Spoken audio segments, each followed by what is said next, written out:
What's going on, bottom line viewers? It's Mitch here, live for your NFC preview. Record predictions for the 2021 NFL season, going from the NFC East all the way to the NFC West, giving you my record prediction for each NFC team, breaking down each team, their strengths, their weaknesses, how I think they will do this season, this NFL season. So before we do get started, make sure that you do spike that like button, and don't forget to subscribe to the channel for more BLV on the NFL. In this video, guys, I'm going to give you every record, and I'm going to give you every insight I got about these NFC teams. Last reminder for you, check out Patreon. Link is in the description. Exclusive NFL content on Patreon on the NFL. Content that you will not find here on YouTube. And let me tell you, I got a lot of good stuff coming to Patreon this weekend because I have an absolute content dump. I'm telling you, a content dump of stuff that I wasn't able to edit or post on YouTube that will be on Patreon for only BLV patrons. Plus, we have gambling stuff, we have fantasy stuff, so make sure you check that out. All right, guys, let's get into the NFC preview. Let's break it down division by division, team by team, and let's get into it. All right? Also, you can follow us on social media, Instagram, at TheBottomLineView. That would be appreciated. Okay, so let's kick it off with the NFC East. The NFC East is the NFC least, or at least it was. The question is, will it be the NFC beast this year in 2021, or will it remain the least? And I think there's an argument for either or. I could see the NFC East being much better this year. I think the Dallas Cowboys, the Washington football team, the New York Giants have all improved. Now we'll talk about the Eagles and their potential to improve as well, but that one is kind of a little bit iffy. I think you could argue that all of the four teams improved to make this division at least a little bit better than it was last year. Because last year, it was an embarrassment. You know, a lot of it had to do with Dak Prescott's injury, of course, the quarterback play of Washington, and we didn't really expect they were going to make the playoffs, really, period, until Dak got hurt. And then the Giants kind of stuck around. They were competitive, but nobody expected anything from the Giants last year, especially early last year.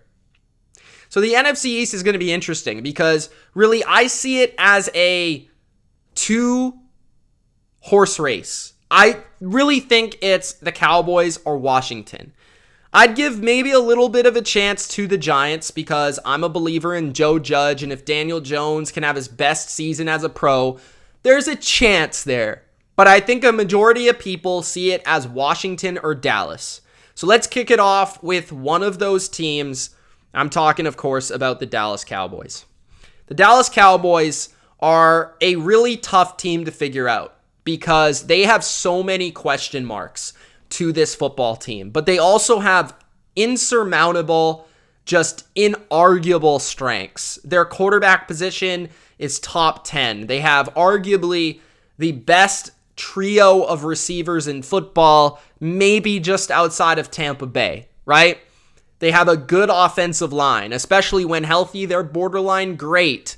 We've seen Ezekiel Elliott rip this league up. They have a good backup in Tony Pollard, a pair of tight ends, a offense in general that is very dynamic and explosive. The defense, we've seen it play better with similar players, right? We've seen Leighton Vander Esch, Jalen Smith, DeMarcus Lawrence.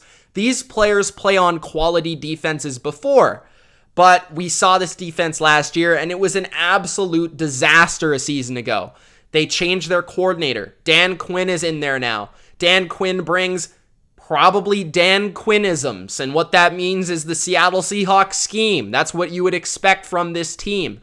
But he has spoken openly about how he made mistakes in Atlanta, defensively, scheme-wise, and how he's going to change that this year in Dallas. So I'm looking forward personally to seeing how Dallas, and specifically Dan Quinn, changes his defensive scheme and adapts in this NFL for this season. I want to see specifically what he does with the linebacking core in Dallas. You know, Keanu Neal, who's really having a standout camp apparently. You have Leighton Vander Esch, Jalen Smith, and also Jabril Cox and Micah Parsons. So this is a loaded linebacker position that has a lot of potential to be maybe the position that is the X factor of this entire team. Because if you have 1, 2, 3 playmakers at the middle of this defense at linebacker, you could survive on defense, I really feel like. Now, they also have X factors on the D-line, right? DeMarcus Lawrence, he's still a very good player, although he hasn't been as good the last 2 years, I would say, specifically rushing the passer. Randy Gregory is an absolute X factor. He always is. He's a great pass rusher. I would not be shocked if he had 10 sacks this year. He's that type of talent. You know, they brought in Terrell Basham from the Jets, who's a quality pass rusher. They have some guys that they've drafted like Dorrance Armstrong, and they have some depth at edge that I think can get to the quarterback. I am a little bit concerned about the interior defensive line. They brought in Brent Urban from Chicago. They have Carlos Watkins. Not exactly ideal, but I don't know if it's any worse than last year, to be honest. The secondary certainly is just unknown. I don't know if it's good. I don't know if it's bad. It's just kind of unknown.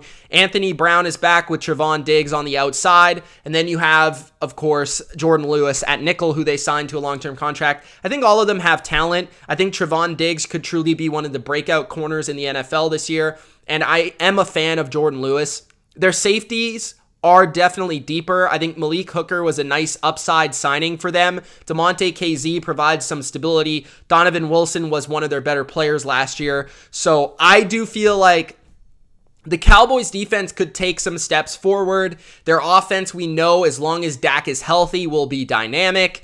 I really have questions about the Cowboys when it comes to stability, when it comes to what is known about this team. And Dak being a question, his health being a question, Zach Martin already having the whole shenanigans in the first game, the defense being a complete question mark, although I do see the potential. Dallas was a team that I had in the playoffs, but then my latest draft, I had to take them out of the playoffs because there's just too many questions. So for me, in the NFC, Dallas was the most difficult team to leave out. So for the Cowboys, I have Dallas going 9-8 this season. I think they have an awesome offense, and I think projecting a healthy season for Dak Prescott means they finish in the top 5 offensively. That will lead to at least, a borderline playoff type of team. I expect improvement from the defense. So if they get an all-around great performance where they're healthy, Dak is back, and he's great, their defense is better, that is their ceiling of 12-5, where the defense is maybe a little bit closer to it was, 2-3 years ago, and they're getting elite play, the best Dak Prescott they've ever had. That would be their ceiling. Their floor is a 7-10 team. I don't think their floor is actually that low because Dak is such a good quarterback, and as long as he's healthy, I think they're good. And, they have so many talented players that I think it's very hard for them to dip under 6 wins, 7 wins. I think that's really difficult for them to do because they have so many upper echelon players and because their offense is so good, right? I don't factor in the health with a floor prediction as much. If it's really obvious that a guy will be hurt, then obviously I factor that in. But I'm not going to factor in multiple injuries like they had a year ago to their floor. I think as long as they stay relatively healthy, they have a high floor. Their over-under is under 9. I would take under 9 if I was forced to bet, right? Gun to my head, I would say under 9 just because I'm not sold on the defense, just because I'm not sold on Quinn or McCarthy, and that overall means I'd probably take the under 9, although I do have them as a record prediction of 9-8. I had them at 10-7. I moved them down to 9-8 just because of the uncertainty where I feel like they'll lose a game that they shouldn't lose because that's typically what the Cowboys have done over the past couple of years. So I have Dallas at 9-8. The next team is the Philadelphia Eagles. The Eagles are a team that I don't really know what they're going to be this year. I feel like they could be much better than people are giving them credit for, or they could be one of the worst teams in football. And there's really no in between. Like, Jalen Hurts has upside to be a dynamic playmaker, both as a passer and a runner. I'm a fan of Jalen Hurts, the leader and the person. I think Devontae Smith is an extraordinary wide receiver talent. I think he's going to take the NFL by storm in his first season, maybe being up for Rookie of the Year.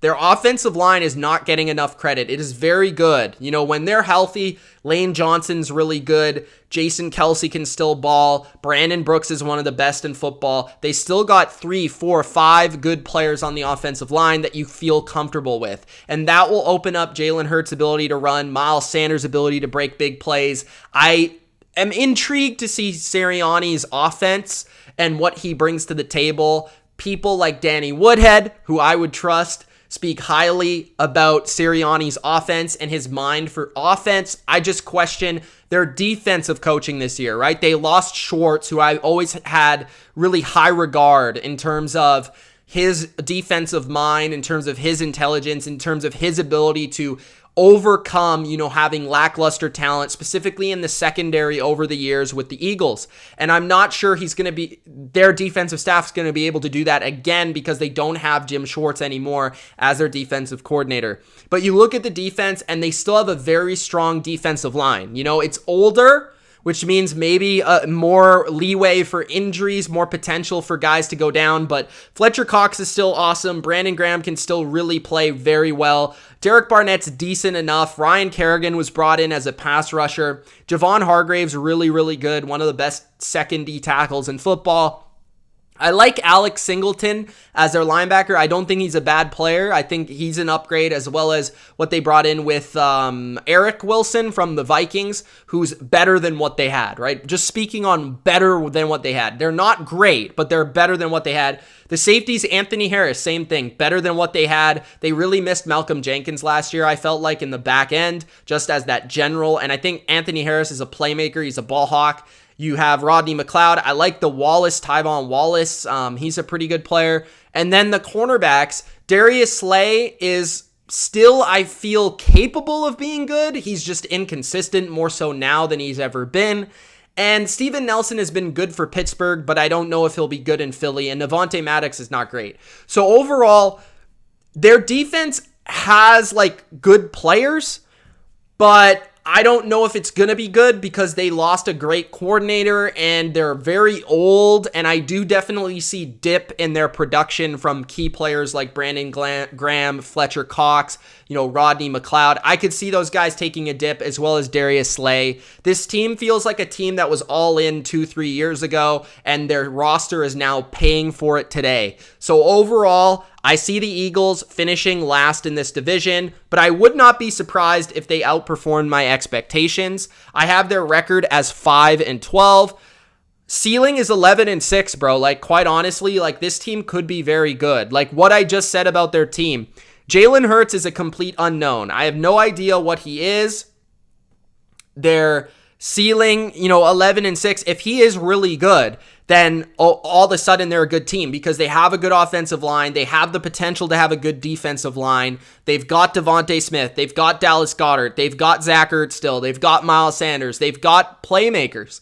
So this is a team with a low floor, but also a fairly high ceiling. If the Eagles won the NFC East, I think that would be less shocking than people seem to think it is. I don't think it's that insane. Their floor is 3-14 because they could just suck. Like I said, their defense could be old. They could regress. Their offense, Hurts could just not be it. Maybe they're starting Minshew, right? Miles Sanders could go down again. All these things could happen. The over-under, I'm going to go under 6.5. If I were to bet, I would take under 6.5 as I have their record prediction at 5-12. So there's the Eagles. The New York Giants are next up. The New York Giants, the G-Men I was really high on, right, entering the offseason. I said they could do some things to tweak this roster. Daniel Jones could take that step forward. You get a healthy Saquon back. Let's just add some receivers. Let's add some O-line. Let's get that defense, intact. But I felt like they did have a fairly good offseason, but they missed out on improving the most important area that I felt they needed to, which was the offensive line.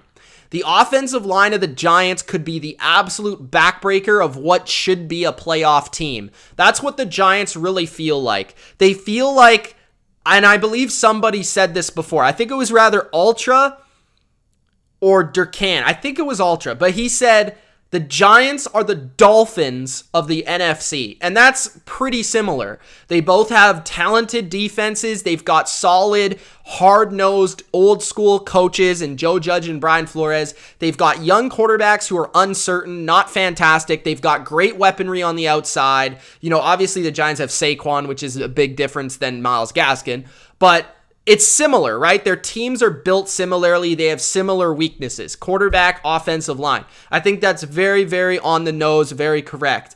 The Giants, I think, could win this division if Daniel Jones takes a leap forward and their offensive line isn't a disaster. If Saquon is healthy, if Kenny Golladay is healthy, they could be a real good team that surprises a lot of people, because I know their defense is going to be good and I know their special teams is going to be good, because Joe Judge and Patrick Graham are very good coaches on those sides of the ball. So the Giants are a team that I'll be interested and intrigued in watching, but I don't know how good they'll actually be at the end of the day. But I do see them improving. Okay, so the Giants' record for me is 7-10. I have the New York Giants finishing 7-10. I see their ceiling as 10-7, where they barely just win the NFC East by a game.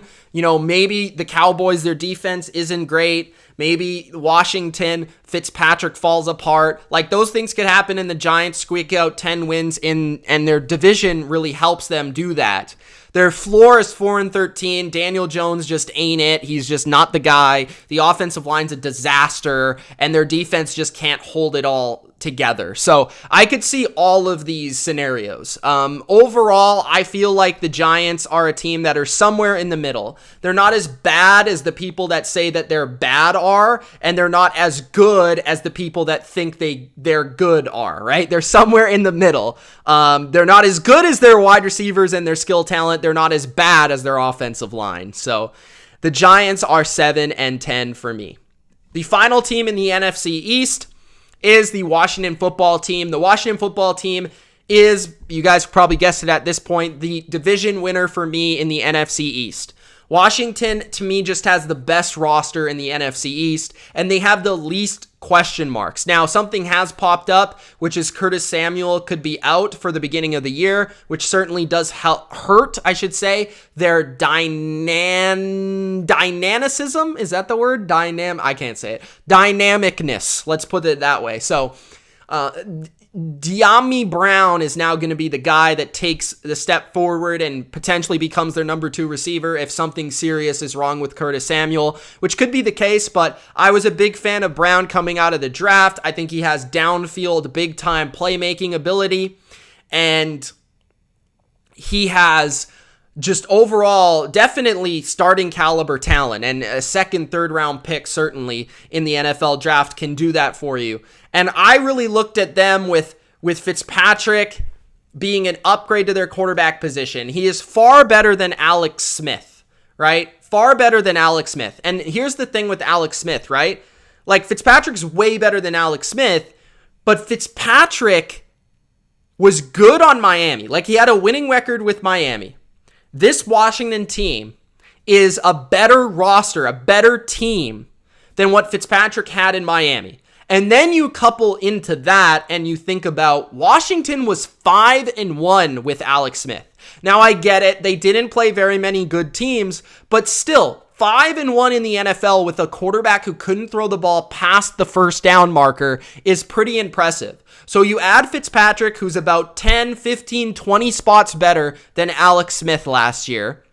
You have good weapons. Gibson, Logan Thomas, who's underrated, right? You talk about Brown, Curtis Samuel, and Terry McLaurin, who could be a household name wide receiver this year. And their offensive line is not an issue for me. It's solid. I feel comfortable with it. I don't think it's great, but it does possess good depth and some really good players like Brandon Scherf, who's an all-pro.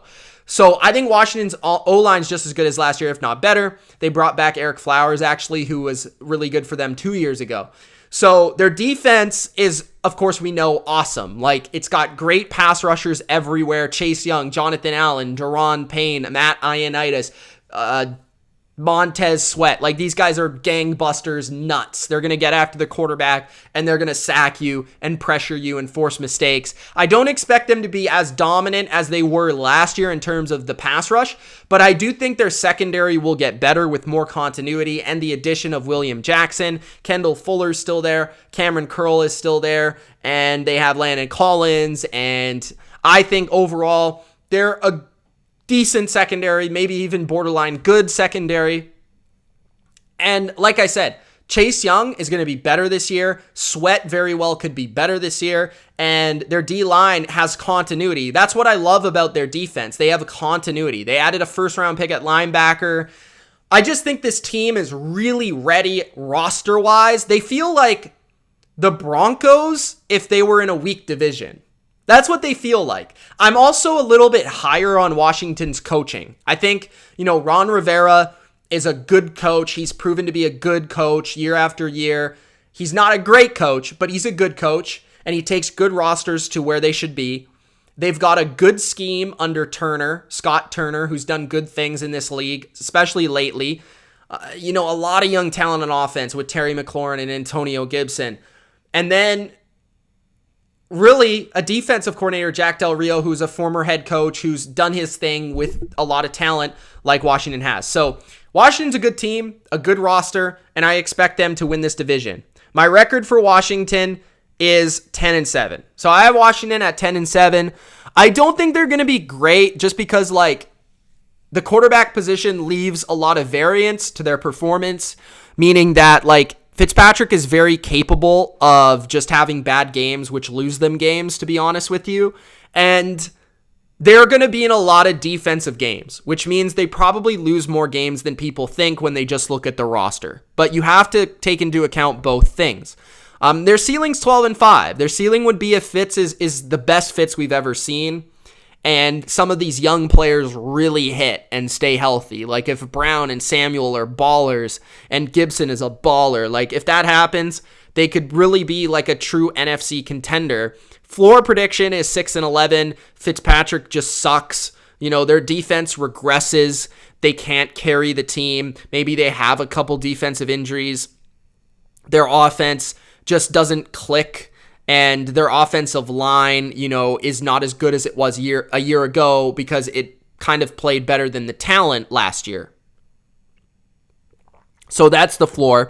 The over-under, I would say over 8.5. I feel pretty good about this one, actually. I think they're going to win 9, 10, maybe 11 games, somewhere in that range. I think if they did win 6 or 7, I wouldn't be shocked, but I would probably bet more on the 8, 9, 10 range for Washington. So they're my NFC East champs. Moving now to the NFC North, which is Nicholas Gill's division, the Chicago Bears. Speaking of the Chicago Bears, we're going to start with them, but the NFC North to me is one of the weakest divisions in football this year. I see two teams that just are not good. One team that is pretty good, okay to good, and then one team that is definitely a contender.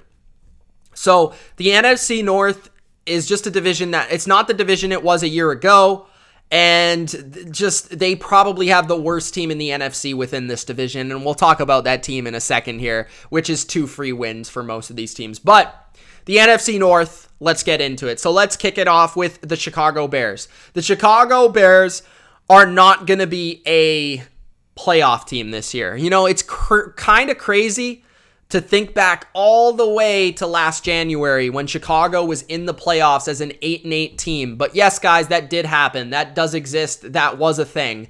And it's pretty crazy. But when you consider who Chicago beat and who they lost to last year, it was absolutely one of the worst playoff teams we've ever seen. They lost to every single good team they played except for Tampa Bay. That's kind of ironic. But even in that game, Tampa Bay took 100 penalties and they lost the game. Chicago didn't win it. They won versus all the worst teams on their schedule. They beat the Lions on a DeAndre Swift drop, right? They were a 500 team that made the playoffs. Just that in itself is bad. They beat the Atlanta Falcons after Atlanta was beating them by 20 points or something absurd, which is nothing new for Atlanta. But Chicago Bottom line, they weren't as good as their record last year, and they were certainly not as good as a playoff team last year, right? Everybody talks about Washington, but Chicago certainly wasn't there, and they regressed as the season wore on. The main reason for that is their defense started off very well. They were a very good defense at the beginning of the year, and that was winning them games by itself. But as the year wore on, their defense started to, get a couple injuries here and there, just regress because defense regresses, and then they couldn't hold up offensively other than David Montgomery. So the Chicago Bears this year, what do I look at them as? So I see them as a team in transition. I think they're in transition to the Justin Fields era. I expect to see Justin Fields early in this year, probably around, week 3, week 4 territory. I think we're going to see Justin Fields hit the field in Soldier Field. You see what I did there? David Montgomery is good. I don't think he's getting the credit that he deserves for being a borderline top 10 running back. Very good at creating yards after contact. The offensive line kind of stinks, though. I'm a little concerned, especially about the tackle situation. Jason Peters, yes, he looks good on a depth chart, but he's not the player he used to be. Their tackles are just not good enough, and I do feel like whether it's Andy Dalton, who's probably going to get smoked early on, which is going to force Justin Fields in the game. Fields at least can be athletic, move, run around, buy time, create plays with his athleticism. But even then, he's not great at deciphering defenses, at processing, and that's going to get him hit pretty hard a few times because they can't protect, and we saw that in the preseason. Their interior line is decent, though, with Daniels and Whitehair within there, so I feel like they're going to be able to run a little bit. Cole Kmet could take a step forward. Darnell Mooney could take a step forward. We know Allen Robinson is a beast, but I don't see the plethora of skill talent, the just overall depth of skill talent that scares you, but they do have some young guys that you kind of like. Defense is definitely going to be a lot worse, which is where I see them majorly regressing. Their secondary is not good, just in general. Their top 3 corners aren't good. Like, Jalen Johnson is decent, okay? He's a decent number 1. He's a good overall corner, but not a great number 1. Duke Shelley and I think Kindle is the other guy. Like, they suck. Like, I don't even know what to say other than that. Eddie Jackson hasn't been the same player. Danny Trevathan, I believe, is on IR to start the year. Eddie Goldman's coming off of the COVID, list, which I don't know how good he's going to be. Hicks is getting older. Max getting older. Quinn kind of sucked, and he's getting older. So, this defense is not going to be top 10 this year. They're probably going to be closer to top 20. They still got a strong front 7, but I don't see them being dominant. So, Chicago overall, with the declining defense and the offensive line being bad, I see Chicago being 5-12 this year as the 3rd place team in the NFC North. I don't think they can finish last in this division, but I think they're a far, far, far ways away from being a playoff team. Far, far. I have them as a certified lock to miss the playoffs. They have a way more difficult schedule, and all the things I said about them already. 9-8 is my ceiling prediction for them. That would be if Justin Fields is like rookie of the year caliber player. Their floor is 4-13. That speaks for itself. And their over-under is 7.5. I'd certainly take the under. I think that's honestly one of the best bets in the NFC, period. The Detroit Lions. The Detroit Lions, I don't have any other way to say it, and I feel kind of bad because Lions fans have backed me so hard over the last 2 seasons, and I really appreciate Lions fans. Some of my biggest subscribers, some of my biggest supporters, and fellow creators that support me are Lions fans. And it sucks to say that they suck, but it's just the honest truth, guys. When I thought Detroit was going to go to the playoffs, and when I thought they were going to win the NFC North, and when I thought the stars were aligning for Detroit, you guys have to understand that wasn't me being biased. That's honestly what I thought was going to happen. That was honestly me thinking that was going to happen and thinking that was their time. Obviously, I was wrong, and it was a dumb prediction, but I want you guys to know that that wasn't me just playing into the Detroit Lions fan thing. That's me actually thinking they were good, right? So this year, maybe you should think the opposite of what I think with Detroit, but I honestly think they suck. Like, you look at this roster across the board, they have the worst receiving core in football, period, and it's not even close, at all. They've got Tyrell Williams as their number 1 receiver who didn't even play football last year. He didn't even play football last year. They've got a 3rd or 4th round rookie as their number 2. they've got Khalif Raymond as their number 3. An offensive line that was supposedly supposed to be good and dominant, but they stunk it up in the preseason. Like, Penei Sewell was bad in the preseason, which I never like to see because he seemingly looked like a stud coming into the draft, but you never truly know with a guy that's taken a year off football. So maybe he'll take some time to develop. But I do like the left tackle, Decker. I do like Ragnow at center. But overall, the offensive line is probably just average and not great like people think it might be. DeAndre Swift's already dealing with injuries. He's maybe their most dynamic player on their team. In fact, he is their most dynamic player. TJ Hawkinson is a good tight end, but I think people think he's great. He's not great. He's good. All right, there's a big difference between Travis Kelce and TJ Hawkinson. And Jared Goff. Like, this is the biggest thing with this team. The difference between Matthew Stafford and Jared Goff is immense. It's immense. Matthew Stafford carried this team, and he carried the team to the point of like 5 wins or whatever it was, like 4 or 5 wins. And this team is so bad. Like, Jared Goff is, I think, going to be exposed this year for what he is, which is like a borderline backup, like low-end starter.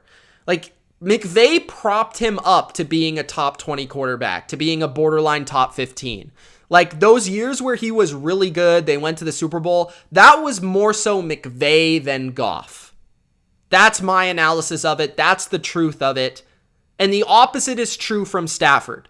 Stafford is Stafford. That's his talent, not anything else.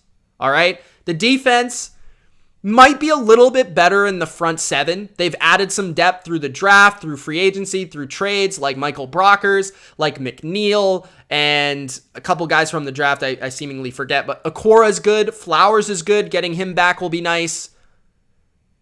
Of course, they have Jamie Collins still. They added Alex Anzalone. But the secondary's bad. I don't know what to expect from Jeff Okudah in his second year.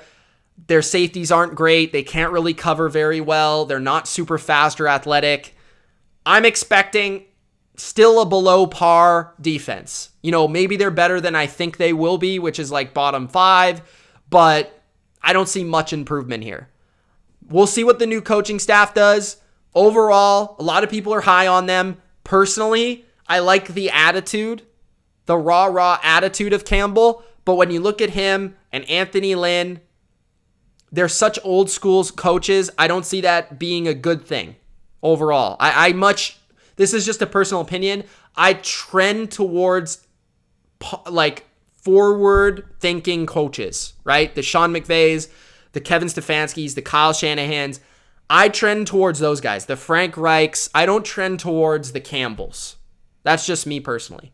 So the Lions record for me will be 2-15. And it pains me to say it. I love the Lions. You guys know this. But they're bad.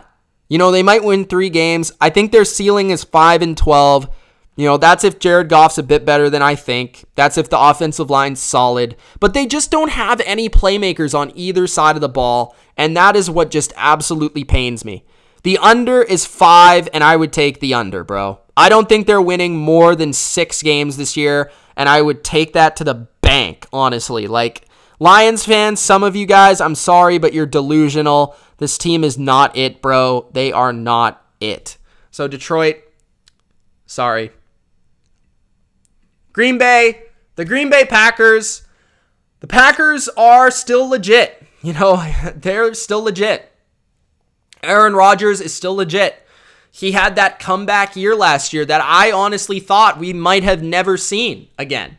Like, sitting back here this time last year, I thought Rodgers was going to be better last year, but I didn't think he was going to be like MVP caliber. Remember, it's crazy because people forget where we were at with Aaron Rodgers before last year. Like, people didn't think of him as an elite quarterback anymore. And that's just the honest truth of things. But he responded, and he responded big.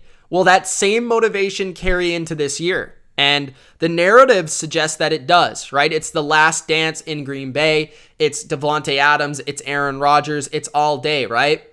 So in that note, I feel this team is motivated. One of the worst storylines I've heard all offseason is that Aaron Rodgers isn't supported by great talent. which is just utterly false. He has an all-pro left tackle, an all-pro wide receiver, a Pro Bowl running back, a Pro Bowl guard, a Pro Bowl edge player, a Pro Bowl D tackle, a Pro Bowl cornerback, Pro Bowl safeties. Like, these are the levels of these players. And that upper echelon talent is rivaled by few teams in the NFL. Few teams at all. You know, the Bucks, the Rams, the Chiefs, maybe the Niners, like the Browns. There aren't many teams that are in this conversation for upper echelon elite talent. Like, the Packers are in that conversation. I think their offense might not be as good as last year. Like, they might not be number one scoring, because I felt like Matt LaFleur had just about as good of a season that a play caller can have. And he was amazing last year. I don't think enough credit goes to Matt LaFleur for the success of Aaron Rodgers and that offense last year. And I am a bit concerned about the offensive line, especially to start the year without David Bakhtiari and Corey Linsley. They're going to be starting two rookies at center and guard, and moving Elton Jenkins to tackle, which is going to shuffle it up and cause overall lack of efficiency for the offense. So the offense won't be as good, but their receiving core got better. Randall Cobb got better. Valdez-Scantling apparently is having a good camp. They still got Alan Lazard. Of course, they have Adams. They added Rodgers in the draft. So I think their receiving core got better. I expect Robert Tonyan to be just as good, if not better. And Aaron Jones and A.J. Dillon are an awesome running back duo that really complement each other well. The defense, okay, this is where I expect the Packers to be better. I expect them to be worse on offense. I just don't think they can actually replicate that performance. Aaron Rodgers can replicate that performance like they had a year ago. It was flawless. This year, the defense should be better than they were last year. I like the scheme change. They're going towards more of a Vic Fangio scheme with their new coordinator, which I like. I think that their front is pretty talented. They added Devondre Campbell. I think Rashawn Gary is, going to take a step forward this year. They're solid enough in the middle, especially if Kenny Clark can bounce back. And their secondary got better. They added a first-round cornerback. And Darnell Savage, I think, could be one of the best free safeties in football. So that is huge. I think the Packers are a playoff team. I think they're the winner of this division. I think they're a lock to be a good team. I just don't know how good they're going to be. So the Packers, I have their record as 12-5. I have their ceiling as 14-3. Which is basically 13-3 like last year. But I think 12-5 because they face a tougher schedule this year. I think the Vikings are better this year. And yeah, just overall the schedule comes into play because the Packers have had an easy schedule over the last 2 years. Floor prediction is 9-8. I think they're still a winning team even in their floor scenario because I think honestly, like, even if Jordan Love has to play 2 or 3 games, like, I think they can win 1 or 2 games with Jordan Love. But Aaron Rodgers, like, is just going to give them a very nice floor as long as he's healthy. And their over-under is over 10.5. I would take the over 10.5 if I had to bet on it. I'm betting on Aaron Rodgers and the elite talent on this team to make it happen to be an over 10.5. So, guys, Ultra says that I'm rising on the Packers. So this was a weird offseason for the Packers because, when all that madness was happening and the whole Aaron Rodgers shenanigans, definitely I lowered on the Packers, right? A lot of the stuff in the Discord, I just do it as a meme because I think it's funny and I just like making fun of Aaron Rodgers personally because I think he's an easy guy to make fun of. But like with the whole shenanigans, it was tough to really be sold on this team as a contender. But the more that we've gotten through August and now into September, it's a lot more believable that this team will be like they were a year ago. The final team in the NFC North is the Minnesota Vikings. The Minnesota Vikings are one of the quietly improved teams in the NFL that nobody is talking about. Nobody talks about the Vikings as an underrated team in this league, except seemingly me and part of the BLV Discord, which is why you need to be in the Bottom Line View Discord. Link is in the description. #cheap plug. Minnesota Vikings, they improved their defensive line. They improved their secondary. They have a good quarterback. They have a good coaching staff. This is a team that every second season under Mike Zimmer has been to the playoffs. Period. End of story. Look it up, right? 2015, missed in 2016. 2017, missed in 2018. 2019, missed in 2020. They will be back in the playoffs in 2021 this year. Why? Their whole defensive line is better. Danielle Hunter, one of the best pass rushers in football, back. Didn't play last year. Michael Pierce, one of the best run stuffers in football. They signed last year, opted out. He's back. Dalvin Tomlinson, they signed off the street. He's in there. That big duo stopping the run is going to be tough. They added Stephen Weatherly, who's played in this system before. Not an amazing player, but better than what they had. They added back Everson Griffin, who they didn't have last year, who knows this system and can play. And they added Sheldon Richardson, who was on this team, left, and came back. There's a lot of this theme with the Vikings. The Vikings' defensive line is quietly one of the best in football, and nobody talks about it. The linebackers, Eric Kendricks, Anthony Barr, we know what they can do, right? The secondary, they add Xavier Woods, they swap him out for Anthony Harris. Okay, let's call that a wash, maybe a slight decline. But the cornerback position, Patrick Peterson is in, right? Jeff Gladney is out. Jeff Gladney didn't even make the team this year. He started for them last year. They added Bashad Breeland, who I think has been one of the most underrated corners in football the last couple of years. They added Alexander to the team, back to the team to play nickel. He's an improvement. So they have depth there. Cameron Dantzler is also still there.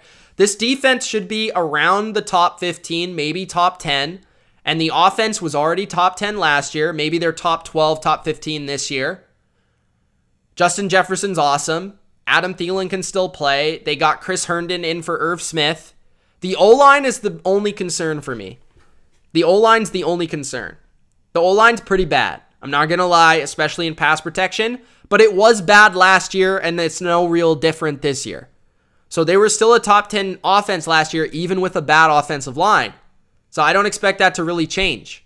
So I see the Vikings as a team that is good, and they probably make the playoffs. I have them at 10-7. I do think their offensive line makes it so that they probably lose to some teams they shouldn't lose to. But they also have talent on defense and some playmakers like Dalvin Cook and Justin Jefferson that allows them to win games they probably shouldn't win. Their ceiling prediction is 12-5.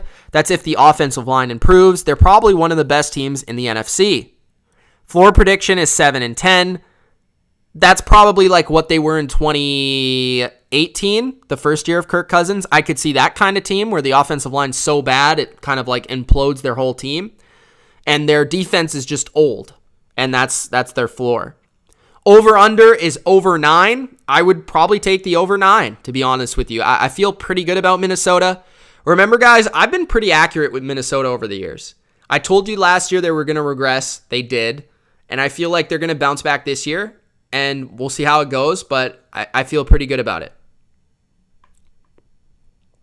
All right. The NFC South. So, let's kick it off with the New Orleans Saints, who won the division last season. But let's start with this. The NFC South is the Tampa Bay Buccaneers and 3 teams fighting for second. That's the way I see it. I could see one of the teams that finished second, the team that finishes second, I think could make the playoffs. Definitely could is the key word. So let's get to the Saints. The New Orleans Saints last season were one of the best teams in football. They were really the kryptonite of the Super Bowl champion Tampa Bay Buccaneers. They lost in the playoffs because they simply did not have enough on offense. Drew Brees did not have enough left in the tank. His arm strength was done. Finito. Finished. And they didn't have enough playmakers outside of Michael Thomas to make things happen. That was really their true weakness, right? Defensively, they were very strong and one of the best defenses in football. I believe DVOA graded them as the second best defense in the NFL. This year, they've had one of the most eventful off seasons this year.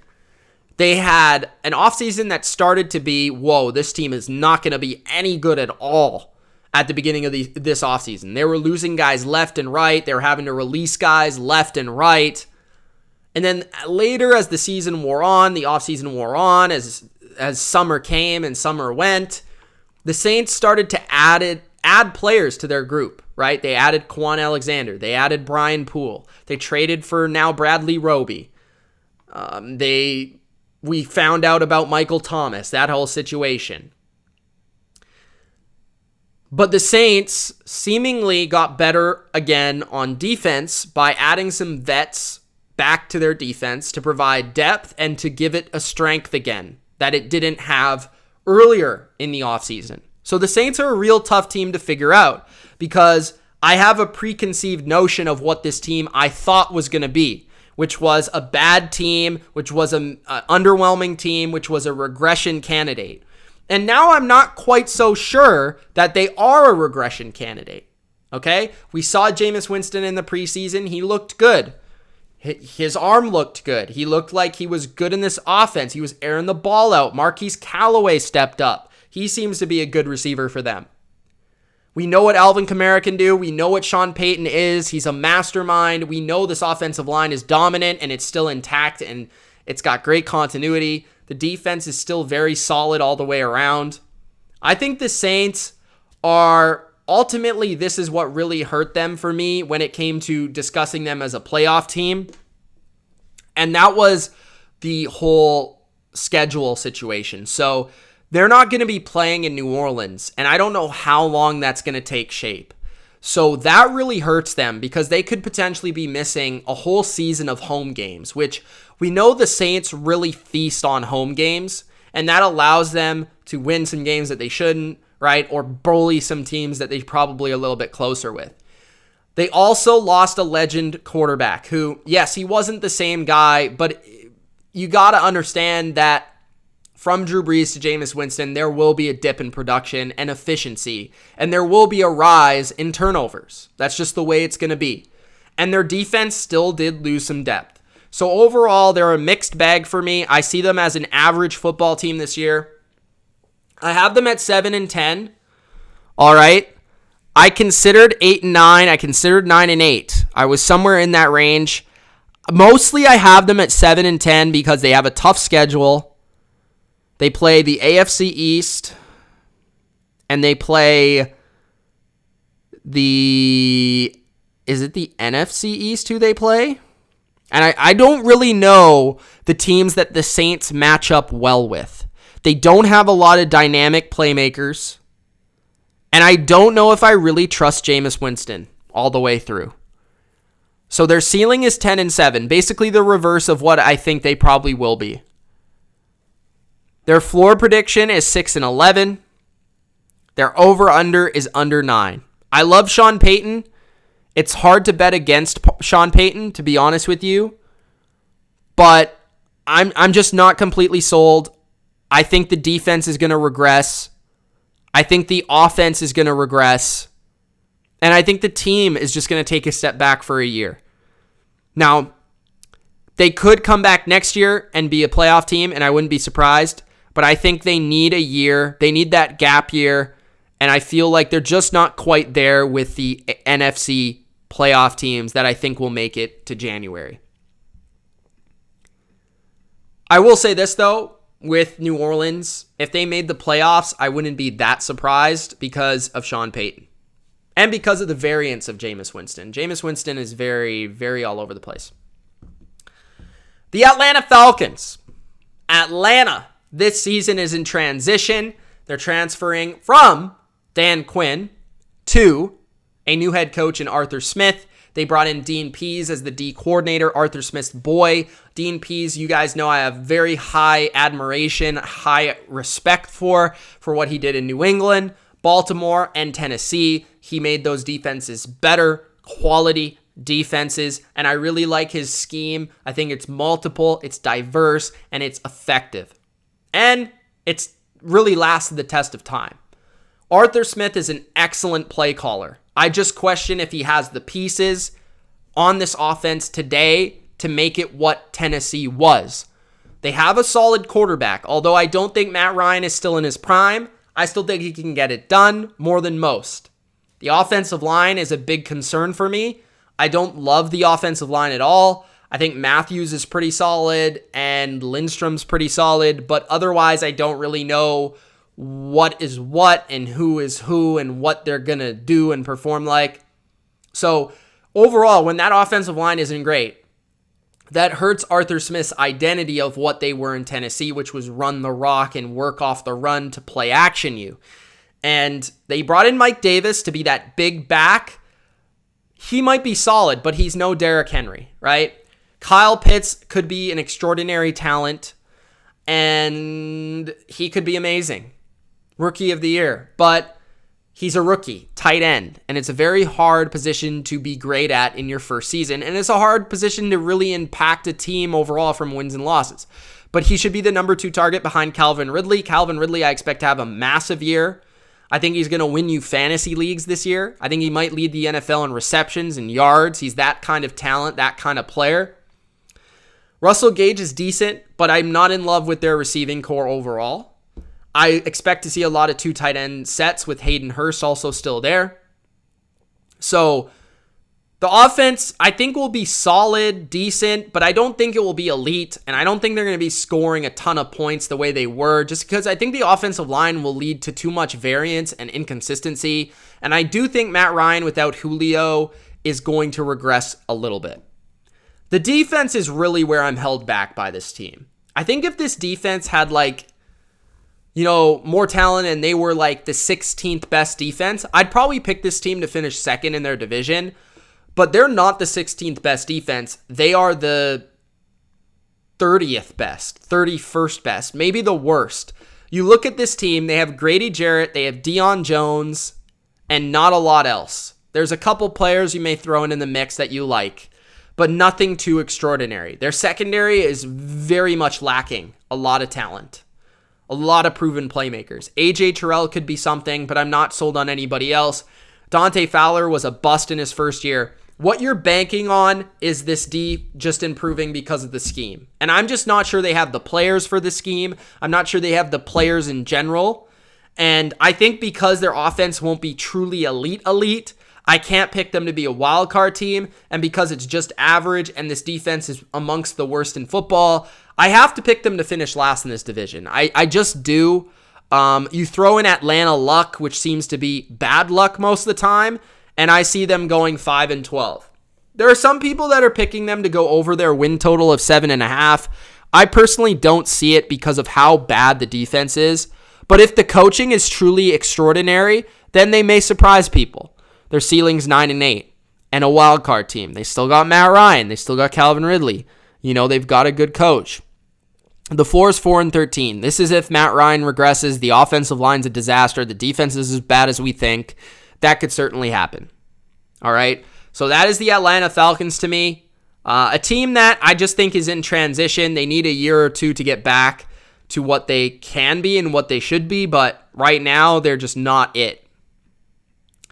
All right, the Tampa Bay Buccaneers. Now, you guys are ready for this one, and I got to take some tea before we get to this one. I also need some Gronk spikes to the like button because we have 17 likes right now, and we have 33 people watching. So technically, that means only half the people have liked this video. So if you want to like this video. I appreciate it. Thanks for watching.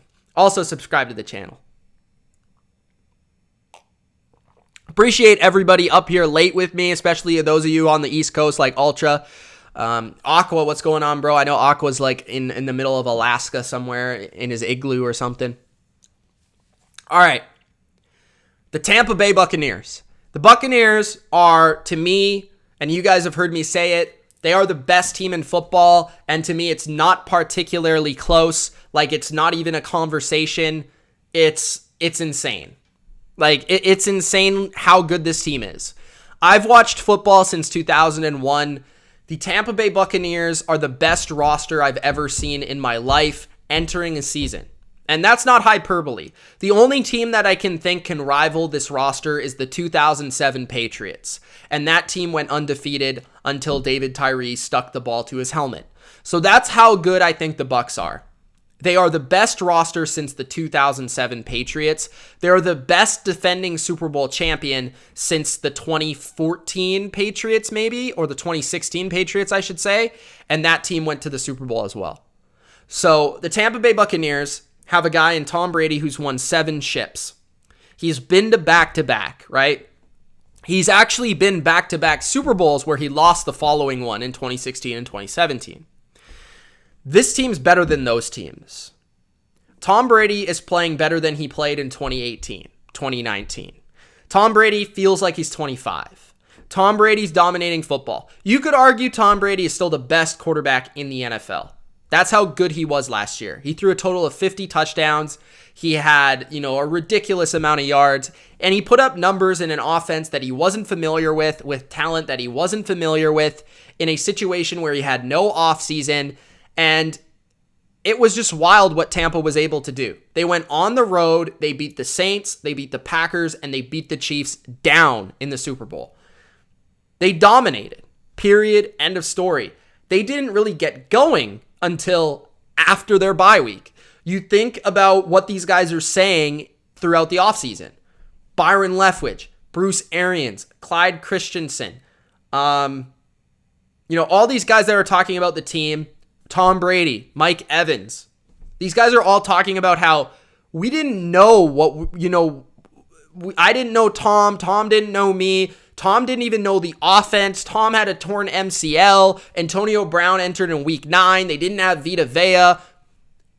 For those people out there that think this team is going to be worse than last year, you've lost your mind. I honestly do not know how this team is going to be worse than they were a year ago.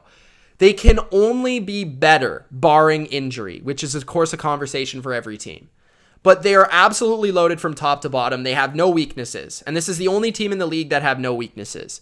Tom Brady at quarterback, Rojo, Fournette, Bernard at running back, which, by the way, they added a guy that could actually catch out of the backfield. Wide receivers are loaded. They've got 6 receivers. They've got AB, who's having a great camp. Evans, who's having a great camp. Chris Godwin. They've got Jalen Darden, Scotty Miller, and I'm missing one, Tyler Johnson. They've got 3 tight ends, Gronk, Brait, Howard. They've got good depth on the O-line, but they've got one of the top 5 O-lines in football with maybe the best young tackle in the NFL, Tristan Wirfs, one of the best guards in Ali Marpet. They've got a D-line with 6, 7, 8 deep. They added a pass rusher in the first round who was a stud in the preseason in Joe Tryon. They've got Shaq Barrett and JPP. They've got Vita Vea. They've got Ndamukong Suh. They've got William Golston. They've got Steve McClendon. They've got Devin White and Levante David. And Devin White's still growing. Antoine Winfield Jr., the team expects to break out this year even more than last year. Carlton Davis is awesome. Jamel Dean can still be better than he was. Sean Murphy-Bunting's only getting better. They love Ross Cockrell there. They love Whitehead and Edwards there. This team literally has no flaws on paper. The only thing that can beat the Bucs is the Bucs. So for my prediction, you guys know what it is. I'm going with 17-0. I'm doing it. You can call me crazy. You can call me whatever you want. You can call me an idiot. You can call me naive. You can call me a homer. You can call me biased. But what I am not is I am not a chicken. And when I think a team is this good, I'm going to say and state that they are this good. The Tampa Bay Buccaneers are going to be 17-0 entering the playoffs. As their ceiling suggests, they are 17-0. Floor prediction, 13-4. They cannot lose more than 4 games, guys. They simply cannot. And I will say this. The only reason they lose is because they lose. Like, they lost the game. The other team didn't win. They lost. Okay? Or the last game of the year, they just don't play players. That's the only way. Over 11.5. Guys, I made a video. Like, this is bank. Take it to the bank over 11.5, by the way. I made a video about how I believe they can go undefeated, right? Look at their schedule. They play the Rams, the Bills, and the Patriots, and maybe you could argue the Saints. Those are their toughest games. They have 4 tough games. Other than that, they play nobody. I don't know who they play that can beat this team. So for me, Tampa is that dude. All right. And they don't play the Niners, Troy. So at least until the playoffs. And we'll get to that later. Carolina, the final team in the NFC South. The Carolina Panthers, a totally different discussion from the Tampa Bay Buccaneers. But I'm high on the Panthers. I think the Panthers are going to be a surprising team this year. I look at their talent, and I think a lot of people are sleeping on Carolina's talent. They've got one of the best skill groups in football. I really like DJ Moore. I really like Robbie Anderson. Terrace Marshall looks to be an absolute stud out of LSU. Who would have known? Another LSU wide receiver that's a stud. I didn't know that. They added Dan Arnold, who's a better tight end than what they had in a red zone threat. Christian McCaffrey's arguably the best all-around running back in football, right? Their offensive line is their biggest concern for me offensively, but they seemingly get around it due to their scheme. And this is the biggest thing that I think people underrate about the Panthers is their coaching, specifically from their coordinators. I really, really like Brady, and I really like his scheme, and I think it's going to really help Sam Darnold. Sam Darnold, to me, in the preseason looked really, really good. He was moving around. He was avoiding pressure. He was throwing on the run. He was making plays. And that's something that Teddy Bridgewater last year simply wasn't doing. And I think that does help a bad offensive line, right? And Christian McCaffrey is a good enough back that he can create his own yards. And you're going to get cheap yards from guys like Christian McCaffrey and DJ Moore, right? These guys can just run after catch and make things happen. The Panthers, defensively, I think are even more slept on than their offense. People like them in fantasy this year.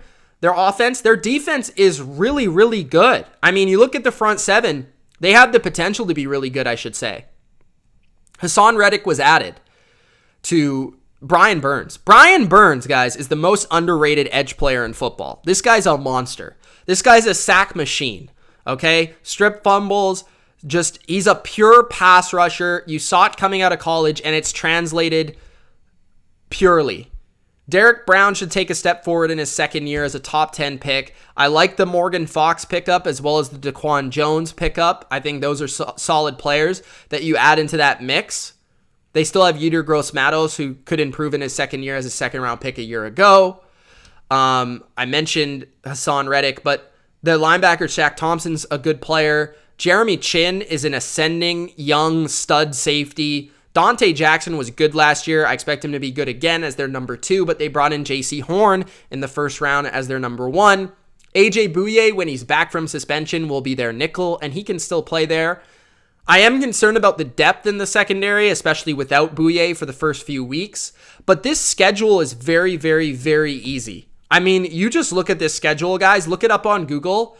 The Panthers have the opportunity to start their year with 5 or 6 wins and only like 2 or 3 losses. And with that type of start, they're on their way to being a competitive playoff type of team. So for me, the Panthers are going to be one of those teams that is very hard to leave out of the playoffs. And really the only reason I have Carolina not in the playoffs, I have them tied for the 8th seed with Dallas. And the reason is I think Carolina, their schedule helps them have a good record and maybe make the playoffs, but I'm still not certain on Sam Darnold. I'm not going to lie, and I'm also just not a fan of their offensive line. So those are the 2 areas that I really just don't know about, and there's just a lot of questions, right? Like with Carolina and Dallas, I like them, but I just think there's so many questions about the team. So Carolina, I love some of the talent. I love the upside. I just can't 100% bet on them. The ceiling is 11-6. I think they could be a good team, and Sam Darnold plays like a top half quarterback. Their floor is 6-11. The offensive line's a disaster. Sam Darnold's a disaster. That's kind of easy to tell. Their over-under is over 7.5. I actually really like this one. I think you could take this one. I think they're going to win 8-9 games, maybe 10, maybe 11. I like this bet. If you're looking for a sleeper sort of over-under, I don't think Carolina's a bad one to go with. Just check out that schedule, guys. As I said, it's a very nice one.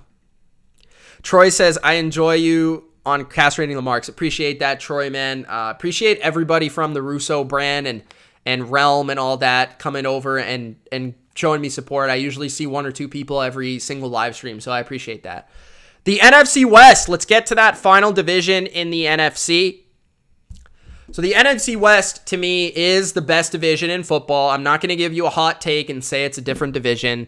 I think it's the NFC West. They're the best division in football, top to bottom. I think they have 4 teams that are capable of winning the division. I think they have 4 teams that are capable of making the playoffs. Now it's kind of determining which teams that will be and which teams will make the playoffs and miss the playoffs. So for me, we're going to kick it off with Arizona, and then we're going to go through it and finish with the 49ers. All right, so let's start with Arizona. The Arizona Cardinals, just like last year, a team that I wanted to really buy in on as a playoff team, but I simply could not. When I add everything up, I just can't buy all the way into Arizona as much as I want to. And here's why. Kyler Murray's great. Kyler Murray really has nothing to do with this. Although I would say Kyler Murray is the 3rd best quarterback in this division now, behind Russell Wilson and Matthew Stafford. He's not the reason, okay? I think they've improved some areas of their roster. I think they improved wide receiver with Rondale Moore and AJ Green. I think they improved their offensive line with Rodney Hudson. I think they improved their front 7 with JJ Watt, all right? But their secondary is a disaster. It's a walking disaster. Robert Alford hasn't played football in like 2 years. Their free safety isn't really any good in Thompson. They lost Malcolm Butler to retirement, and they haven't replaced him because they couldn't, because it just happened. I know they're high on that Marco Wilson kid, but he's a 4th-round rookie. I mean, I can't get behind the cornerback position. I can't get behind the safety position. I can't get behind JJ Watt staying healthy for an entire year. I simply can't. And I don't think he's going to deliver the way that people think, because they think of JJ Watt and they think of the dominant player in 2012, 2014. That's not really the case anymore. Chandler Jones is coming off of an injury. He's not going to be the same guy. He's not going to be 19 sacks. He's coming off of a major injury. So I think this defense is generally a little bit overrated because they have big names, right? Even though I like Zaven Collins, Isaiah Simmons, I think they've got good players. Offensively, I just don't like the scheme. That's most of it. And nothing to do with the talent. I think DeAndre Hopkins is awesome.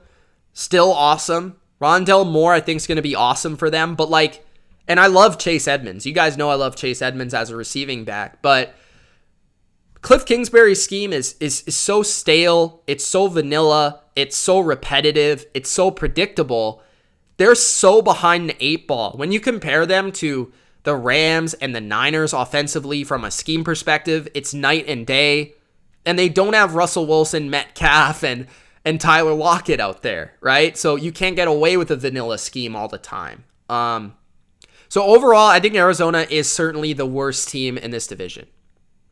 And I don't want to be so negative because there is a world where Arizona makes the playoffs, but I think it would take a absolutely iconic Kyler Murray year for them to do so because their division is so tough. So I have Arizona at 8-9. I think they have the same amount of wins as last year, which is 8, but they add on one more loss. My ceiling is 12-5. Now, the ceiling comes in with a healthy J.J. Watt. Maybe a secondary where they find a couple under-the-radar sleeper guys that perform.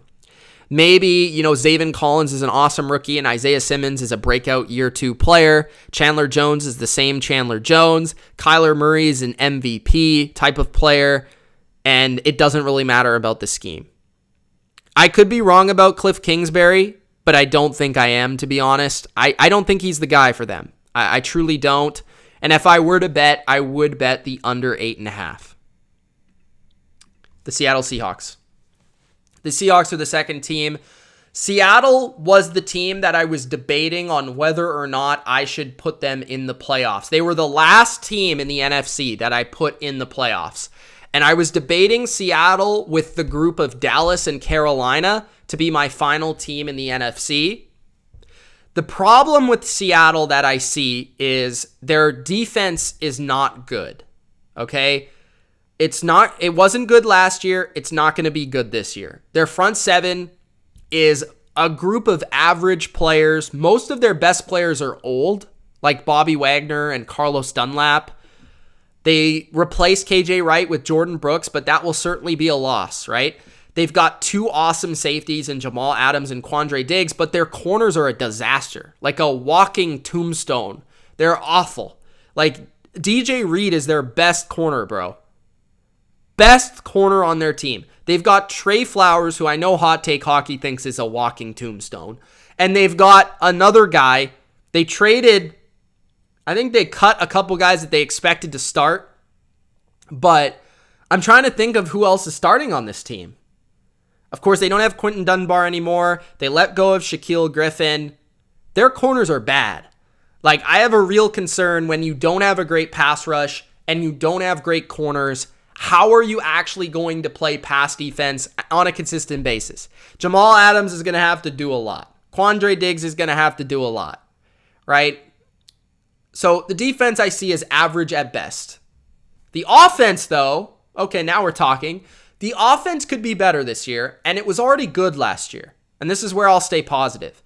Their offensive line is better. I think adding Gabe Jackson is an improvement. I like some of the players. I think some of them are kind of underrated. Like Lewis at guard is an underrated player. Dwayne Brown restructured his contract. He was one of his best seasons last year in 2020, even though he's kind of older, right? I think across the line, they're better. They'll protect Russ better. And I think the scheme with Waldron is going to be overall better. Just the tie between play action and run game, I think, is going to help Russell Wilson stay protected and allow him to hit those shots down the field as he infamously does every year. DK Metcalf, if he was the best receiver in the league, it wouldn't be surprising. Tyler Lockett is a stud. He'll play out of the slot. I think Russ is going to get the ball out of his hands more often, quicker to protect himself, and that will help as well and help Tyler Lockett's game. Eskridge is an interesting addition out of the draft as a speedy slot receiver, or speedy number 3, or slot receiver, I should say. Gerald Everett could add a little bit of a layer of depth to the receiving core. Hopefully Chris Carson can stay healthy, because I don't know if Rashad Penny is it. But the offense is probably top 10, and it has top 5 upside. The defense is really what concerns me. But when you have Russell Wilson, and you have such a lineage of success and consistency, I have to pick Seattle to go back to the playoffs. And that's really the difference for me between Seattle and a team like Dallas. Both teams are very similar, but Seattle has proven it year after year after year. So on that note, I'll take Seattle to make the playoffs again. I'll take them at 10-7 with a double-digit win team. I do not think they're going to win the division, but I do think they are going to make the playoffs.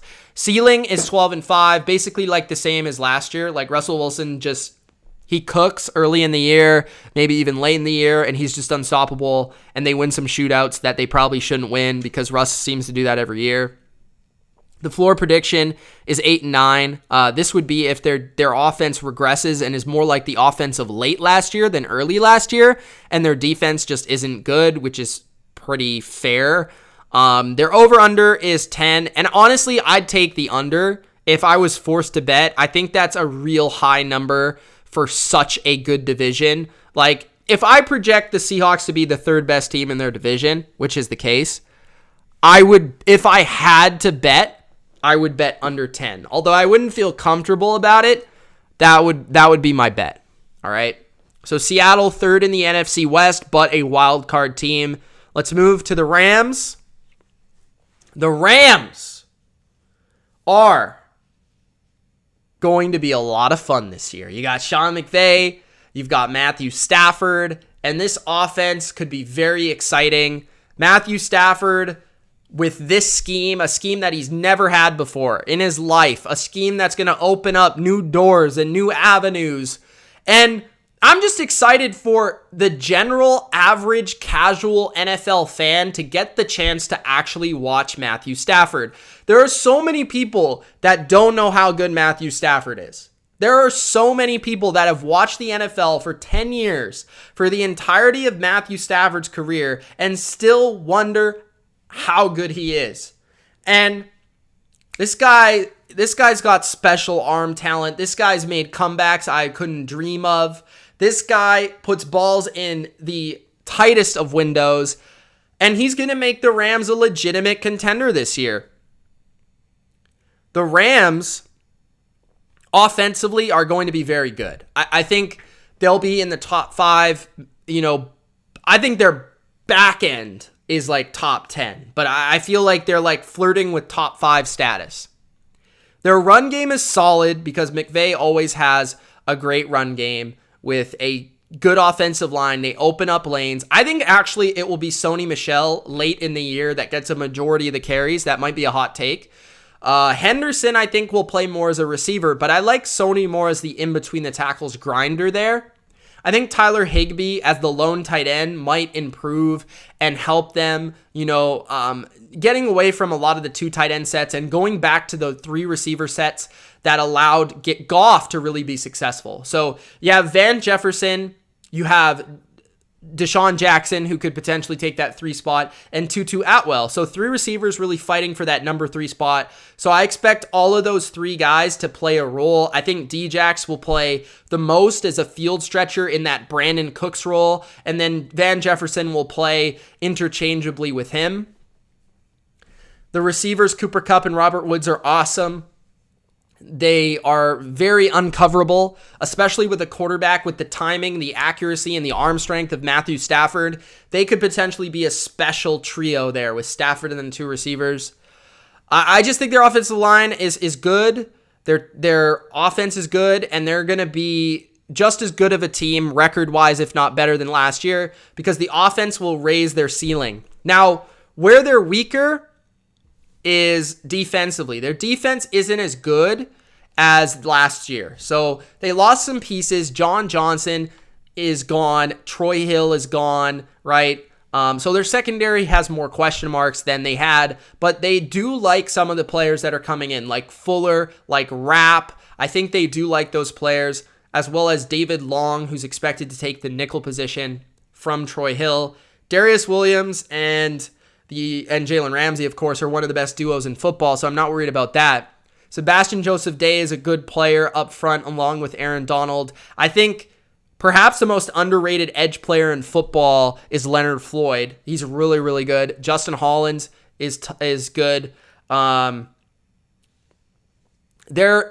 pass rush, I think just generally, because everyone talks about Aaron Donald, which is perfectly fine. But yes, the Rams did lose a couple players. Morgan Fox, Samson Ebukam. They lost a couple depth players. But I don't think it's really enough for you to be concerned about the defense. They won't be the number 1 defense, but most number 1 defenses regress regardless of turnover in personnel. So I still think they're going to be a top 10 defense this year, but I don't see them being the best defense. So ultimately, when you go from the 20 to 25th scoring offense like they were a year ago, which people forget about, they were 25th in points per drive, 20th in yards per drive. They're going to be near the top 10 now, and you have still a top 10 defense. That means the Rams will be a playoff team. They'll be a contender. I have the Rams at 12-5. I have the Rams with a ceiling of 14-3 winning the division, and I have a floor of 9-8.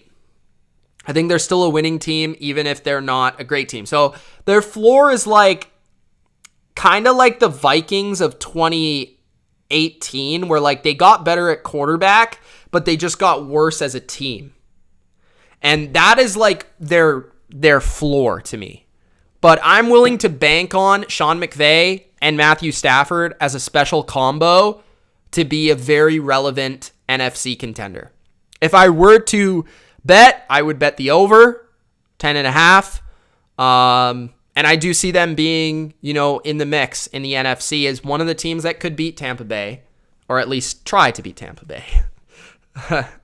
The final team in the NFC West is the San Francisco 49ers, and this is the final team of this video, guys. The San Francisco 49ers, Lenny's and Troy's San Francisco 49ers.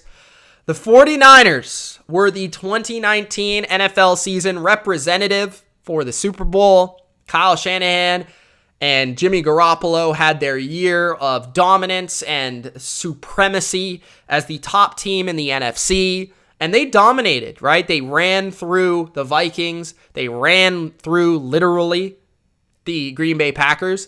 On their way to the Super Bowl, they were up big on the Chiefs, and they couldn't close it out. They couldn't do it. But they were close. They were, to me, the most talented team that year, and I expected them to go back to the playoffs last year, although I picked Seattle to win the division, which happened. Pat myself on the back.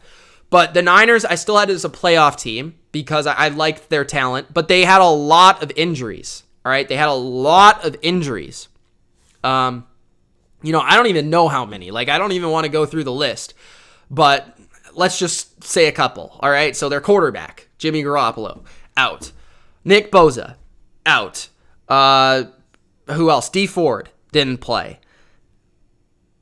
Offensively, George Kittle, Brandon Ayuk was hurt, Debo was hurt. Some of their offensive linemen were hurt, especially in the interior. So they had a lot of injuries. Raheem Mostert got hurt, a lot of guys. And I just think luck suggests regression to positive regression, right? I think the 49ers are one of the most talented rosters in football from top to bottom, offensively, defensively. I made a video earlier this offseason suggesting that they have the most unique offense in football. Not meaning they have the best, but the most unique. And what I mean by that is Kyle's an incredible play caller. He's an incredible sequencer of plays when it comes to making everything look the same and making a defense pay based on one look and then countering it, right? Debo Samuel and jet sweeps, Brandon Ayuk getting the ball in his hands, Kittle getting the ball in his hands. Juszczyk is the best fullback in football. Raheem Mostert and Trey Sermon out of the backfield. Lance Dimension as a runner could be interesting. The offensive line is very, very good. I don't think it's as good as, it's better than people think. People don't realize how good this offensive line can be this year with their tackles, their guards, and Alex Mack at center. It's going to be very, very hard to stop their rushing attack, which is going to make their passing game just a compliment. But the thing that they have this year that they didn't have in 2019 was a legitimate number one perimeter receiver, which is Brandon Ayuk. Brandon Ayuk is the difference for me between the 2019 offense and the 2021 offense. Now, I will say this. Their offense, I think, will be better. I think their offense will be top 10, top 5 territory with their balance and what they can do and what they can throw at you. Doesn't matter who the quarterback is. I really don't care. My personal prediction is that Jimmy Garoppolo is going to have a good year this year. And I only think that Trey Lance will get in if Jimmy somehow gets hurt or if Kyle just thinks that Lance will give them a higher upside late in the year. That's either way. That's the only way. All right. Defensively, they won't be as good as 2019. I think they'll be about as good as last year, which was top 10, nothing special, but above average, right? I think they've got a good deep D line that's going to dominate, get after quarterbacks. They've got a good linebacking core, but there certainly are questions about the cornerbacks and the secondary, and they have already had some issues with injuries throughout the offseason. So the Niners will be better on offense, worse on defense than their Super Bowl season, but I think they're going to be a playoff team, and ultimately, I think the Niners are going to win this division, okay? I think the Niners are going to win this division at 13-4. I think their ceiling is 14-3. I think their floor is 9-8, and their over/under is 10-5. The reason I have the Niners over the Rams is the schedule. So the Niners play the 4th place schedule in their division. The Rams play the 2nd place. The Rams have to deal with continuity offensively early in the year with a new quarterback. They also have to deal with regression from a defense. The Niners have incredible coaching, the most talent, the most depth. And my concern with the Rams, the reason I picked the Niners over the Rams, another reason besides schedule, where the Niners start off the season very hot with their schedule. It's very easy. They start with the Lions and the Eagles. But the thing with the Niners is also they have way more depth than the Rams do. And when it comes to losing a player or two, I think the Niners can sustain that more. And that includes quarterback, right? I feel good about the Niners this year because even if they lose their quarterback like they have, they can put another quarterback in that can still be successful. All right? So that is my Niners projection. 2nd in the NFC, 1st in the NFC West. All right. Those are my NFC predictions, record predictions, and full preview. If you haven't already, make sure you do check out the AFC record predictions, the AFC preview. You guys will also want to check out my NFL playoff predictions that I'll be recording right after this and posting in the AM. So make sure you check that out. All 3 videos are tied together as I give my complete NFL predictions for this 2021 NFL season. Hope you guys enjoyed this video, enjoyed this live stream. Thanks for joining me on a late night. To all of you, I really appreciate it. I'm pumped for this season. I hope you are too. And make sure you do check out Patreon for more exclusive NFL content that you do not see here on YouTube. It's Mitch. Thanks for watching. Peace.